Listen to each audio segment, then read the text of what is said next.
You're listening to the Vocabbett podcast, where I help students improve their vocabulary for the SAT, ACT, and life itself using my unique and research-backed story-based method. On this podcast, I'm sharing the best tips and tricks for a more enriched vocabulary and pain-free test day. Hello, and welcome to episode 49 of the Vocabbett podcast. I'm Erica Abbott, a former English and history teacher, the author of the young adult novel Ahead of Her Time, and the founder of the eponymously named vocabulary company Vocabbett. So I actually made a mistake last week. We are doing a writing series at the moment. I'm taking you along as I write the sequel to Ahead of Her Time. And in the last episode, I spoke about what I will do differently with book number 2. Basically, I'm going to write a really detailed outline this time. And I said I would share parts of it this week, but I skipped a step, pretty important one, ideas. You have to have a grasp, at least, on your ideas before you write them down. And the realm of ideas is a really magical place. So I want to talk to you a little bit about ideas this week before we dive into outlines. I have done a lot of research on where and how writers get their ideas, and I want to share some of what I've learned, particularly drawing on the work of Barbara Mertz, who is probably better known by her pen names of Elizabeth Peters and Barbara Michaels. She was a New York Times bestselling author who wrote more than 70 books in her life, the most well-known of which are probably the Vicky Bliss and Amelia Peabody series. I was able to study her creative process for my master's degree, doing original research that no one else has done before. I got to go through dozens of boxes that no one else had gone through. The library literally hadn't even archived them yet. They came straight from her estate. It was one of the coolest trips of my life. And one of the best parts about it was seeing how her ideas developed into novels. I almost tend to look at books like little inventions. And if you're an inventor or an engineer, yes, of course, you can learn something from the final product, from that final invention. But the blueprints and schematics behind that brilliant invention are just priceless. So even if a writer shares their thoughts on where ideas come from, you can only learn so much from that. That's like talking to the inventor afterwards. It's not really going to help you 100% put together that invention again. For instance, in her fall 1993 newsletter, Barbara Mertz wrote, "I become somewhat testy when people ask where I get my ideas.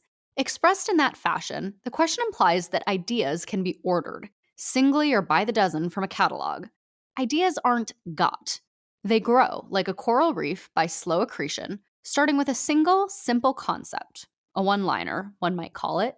Gradually, this basic premise develops details, a specific setting, the names and personalities of the characters, various plot devices. When enough material has built up, the structure rises out of the murky depths of my subconscious and becomes visible as a possible plot." End quote.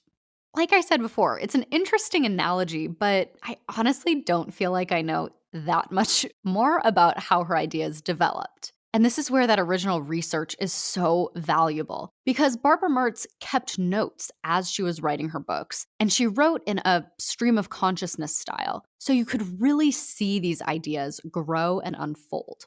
It's like being a fly on the wall as the product is being invented, rather than hearing from the inventors later. Her notes for The Camelot Caper are really brilliant when it comes to seeing her ideas unfold. In notes dated August 2 or 3, 1968, it literally says 2 or 3, and I'm going to abbreviate this next part in some places. It says, "High time one was contemplating another masterpiece. E. Peters this time. No ideas. So far, all I have is this. Heroine arrives in England. By boat? In the south, anyhow. Southampton is near enough some of these places to justify stopping off at them. Must get her to London somehow. Anyhow, she's being chased." End quote. And then the next notes are dated August 15th, and again, I'm abbreviating in some places, but she wrote, "Title, The Camelot Caper. Only problem is to work in Camelot. Start with heroine in some local bus, being chased by hoodlums. Flashback? Mine goes back to when she first saw them. They narrowly miss her at the boat, Flub catching her by some stupidity so that she is alerted. She sees them again. Where? In one of the cathedrals, maybe Wells, since I like it best.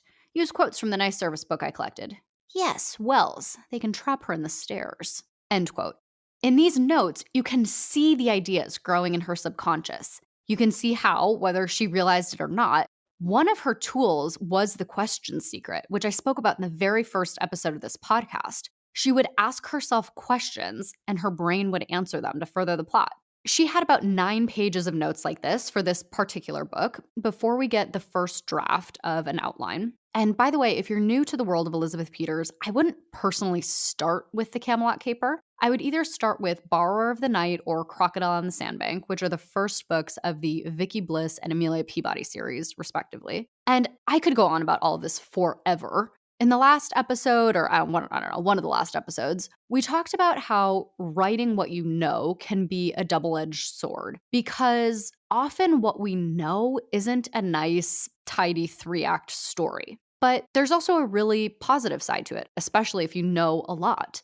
Barbara Mertz was incredibly educated. She had a PhD in Egyptology, and so many of her books drew on what she knew in a really good way. Almost every book of hers that I've read has some element of Egyptology or archaeology or history in it in some way. And so what she knew really added so much depth to these stories. You can even see in her Camelot Caper notes, most of us wouldn't be able to just be like, oh, I know Wells Cathedral so well, they can just trap her in the stairs there. Most of us would have to Google, where people can go in this particular city or whatever. She just knew so much. So where does all of this leave me? I am in idea mode with the sequel to Ahead of Her Time. I really need to come up with a working title so I don't have to say the sequel all the time. But I'm definitely still in that first notes section. I know where Noor is. I know certain places that I want her to go. But I still have a lot of questions to ask my brain, and I will share some of them with you on Thursday. I'll see you then.